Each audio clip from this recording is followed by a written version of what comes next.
Hey, welcome back to the show. Today is the 21st of February 2017. I'm sorry I've been really skipping these news. I've been very busy and a lot has been happening in the past few months. So I'm going to try to cover a bit of all the news in the film photography world and see if I skip something. Just let me know and I'll try to cover it in the next video. I'll try to do these again weekly, so nothing really escapes my attention. So yeah, basically we talked about Kodak has come back with Ektachrome. They've announced that, I think CES, they announced they're going to bring back Ektachrome at the end of this year. And that's huge news, as we all know Kodak stopped doing slide film, and now we will have a new, an old player on the E6 world. Thankfully, Fuji has been discontinuing some films. Kodak is bringing some. Maybe things are starting to change, and you'll see the rest of the news kind of show that. So yeah, Ektachrome is back. They've also announced their Super 8 camera. I think it's priced at $2,000, which is a hybrid kind of camera. You have an LCD camera, it's Super 8, it shoots film, but you can record audio, which Super 8 was quiet. So it's all kind of interesting to see. Hope to have more information about the Super 8 camera and Ektachrome as soon as they actually release the camera for people to buy and the film for people to buy too. It's only going to be coming in 35 and 120 format for now. So let's hope they go for large format soon, because, you know, slides in large format are something else. Then we have Cinestill, who has finally set their first 120 and 4x5 film. They call it the Alpha production, and this is, I don't know, of a new tendency from brands, because you'll see later on we talk about Ferrania having their Alpha production too. It's like not even a beta tester, it's like a first production that can have some troubles. It actually ships with a paper that talks about, you know, if you have any issues on packaging or light leaks or remjet or whatever, to let them know so they can improve for the beta, I guess is the next batch. So yeah, I'll leave a video also on the description about a few people unboxing and talking about this Cinestill film. I'll even leave a link to a friend of mine who has already shot and developed some medium format film. I talked about him a while ago. He's called Hogarth Ferguson. It's not his real name, but that's what he goes through social media. Then we have more good news. We have Adox releasing their plans for doubling their factory at the old Agfa factory. So that's huge news. You can read about it on the description notes. As I'm telling you, they are duplicating the amount of space they have now, from being a small factory to being a small factory. So that's good news in Adox. As we all know, they also bought the coating machine from the Ilford, Switzerland, not the same Ilford as the English Ilford. As you know, Ilford is divided in two different companies, or maybe three. So that one went bankrupt, and Adox bought their small coating machine to do production runs for their film. It can coat up to, I think, 60 centimeters wide or 50 centimeters wide, which basically could make film 20 by 24 inches, which is 50 by 60 centimeters. So that's good news too. Then I'm leaving a project, and that's a Kickstarter. It's a guy trying to do some underwater 4x5. He's built this in case with a fisheye lens in the front to stick a Graflex and shoot underwater 4x5. If you haven't ever seen 4x5 underwater, it's not something that a lot of people shoot, but it is interesting to see. So I will leave a link below so you can support his project if you think it's interesting.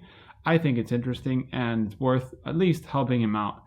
Then we have news about Japan Camera Hunter with his Street Pan 400 has sold out in 35, which is good news. And there's been a release from the photographer saying he will release a 120 version of that film later this year. So yeah, he's making the film in 35, another batch again, and 120 will be coming soon. I've heard or read that actually it's going to be a pre-sale so he can gather some funds to do the project. But still, it's good news, and Bellamy always goes with what he says. So I'm sure you're okay putting your money up front. Also coming from Japan Camera Hunter, even though it's not his product, MS Optics has come out with a 17 para f4.5 ultra wide lens. As you know, MS Optics makes these ultra low profile lenses for M mounts and lens conversions. If you have a point and shoot and your lens or camera are not working properly, he will mount that lens onto whatever lens mount you want, usually Leica. Also, we have news from Bergger Panchro 400 is finally here. I've been talking about that a lot, even last year about it, and finally now it's already shipping. You can pre-order, which it will ship to you on Maco Direct, on Bergger.com, and other companies are selling it already in 35 and 120. It's priced around €5.50 to €6 in Europe. I don't know how much it'll be priced in the US or the rest of the world, so you guys should check with your local provider to see what the price could be. Also from Bergger, they've come out with a new developer called BER49 as Bergger 49, and I'll leave the link below if you want to read about it. I haven't heard much about that developer, but supposedly it's an old developer they used to have and they brought it back. I might be wrong though. Also, a new emulsion, and this is kind of a rumor that was in the Rollei little zine, and it's the Rollei new CR320. So this is, I think, a new E6 film, but I'm not sure. I'll leave a link to a German forum, and I didn't really get to read all about it, but they say it's gonna replace the Rollei C200, so I will let you guys know when there's more information.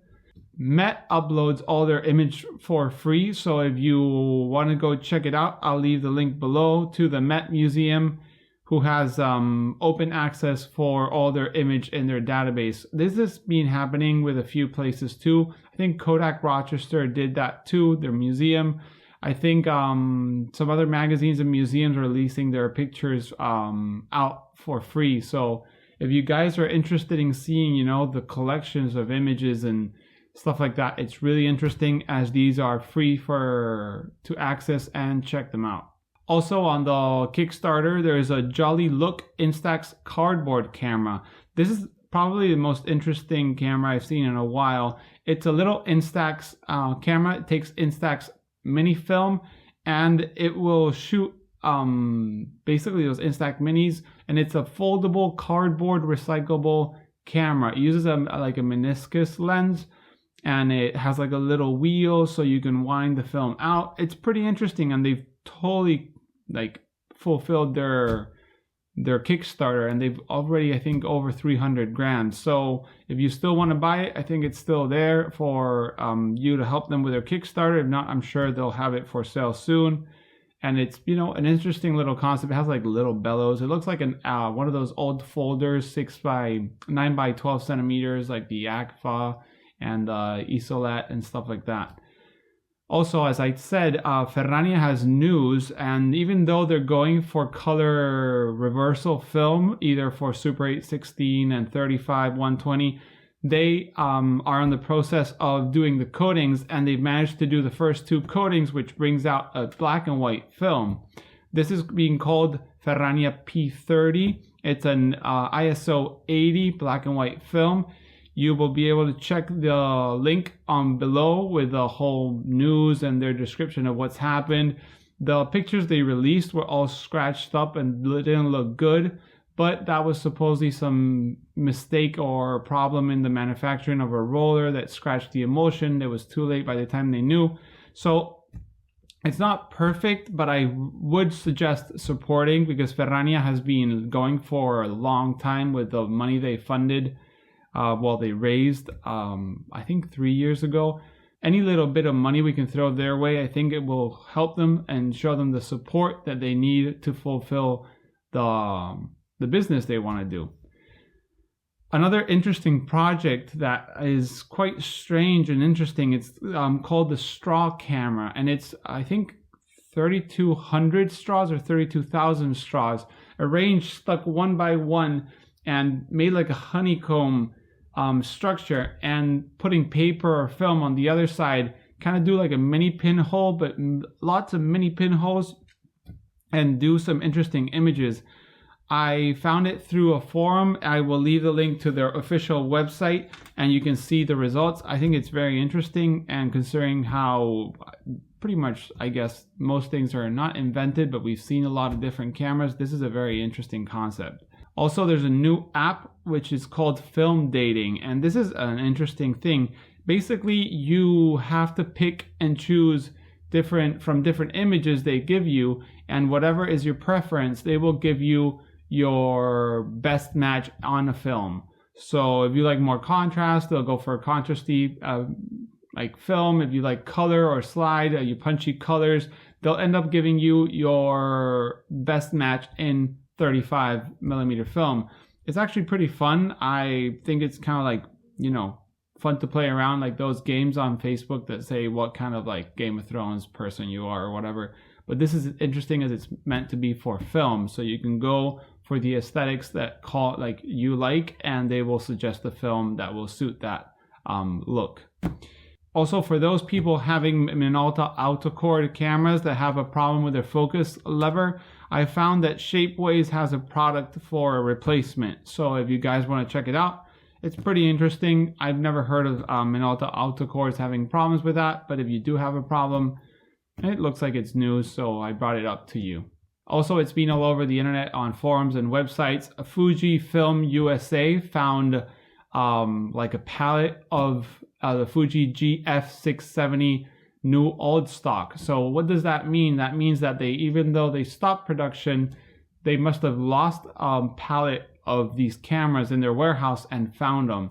So they put it on B&H, and B&H has been kind of like bumping the price up. I don't know because of them or Fuji, but it's being kind of like, I wouldn't say it's rude, but I think it's kind of disrespectful to do it without saying anything. But it started at $1,700 and it's been going up all the way to $2,199, which was yesterday. If you guys want to buy a new old stock Fuji, even though Fuji I don't think service them anymore, so I would inform myself about that. I'll leave the link below, and you get your chance to have a new camera even though it's old. Also, camera manufacturer Intrepid has been releasing pictures of their 8x10 project. If you don't know about Intrepid, they make plywood, cheap 4x5, which people either like or hate. And all I can say is that at least they're selling a ton of cameras, which is always good to have people trying out large format on the cheap, because that will get them, you know, triggered to buying film or investing on tanks and stuff like that, and things start moving. So yeah, you want to check their 8x10. I'll leave the link to their website, even though their little releases have been going through Facebook or Instagram, and even I think on their email listing. So yeah, that's all for the news today. If you guys think I forgot something or have any tips or news I might have forgotten, please send me an email to the email below. Thanks for watching. See you in the next video.